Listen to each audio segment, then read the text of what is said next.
Շնորհակալություն, պարոն Պապիկյան, խնդրում եմ հնչեցնել պրակտիկայում ռազմական ակադեմիան ավարտած լեյտենանտը, որը ստացել է գերազանց գնահատականներ,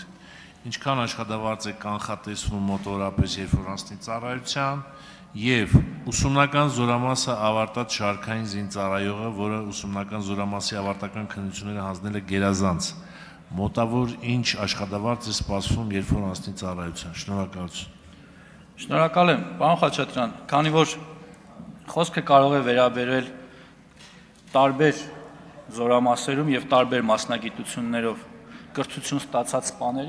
սպաների մասով առիթ եմ ունեցել հնչեցնելու, որ գերազանց գնահատական ստանալու պարագայում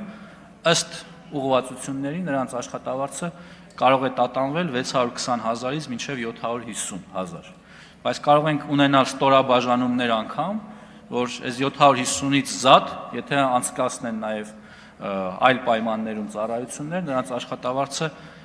ավելի բարձրանալու հնարավորություն կունենա ընդհուպ մինչև 820,000-ի, բայց սրանք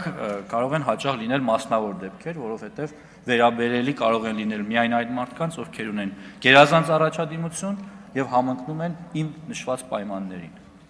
Երկրորդը, ինչ վերաբերում է պաշտպան հայրենիաց ծառայող գործընկերներին, այն կարող է տատանվել 420,000-ից մինչև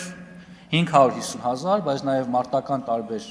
ծառայություններ իրականացնելու պայմաններում այդ թվերը կարող են տատանվել նաև բարձրանալ։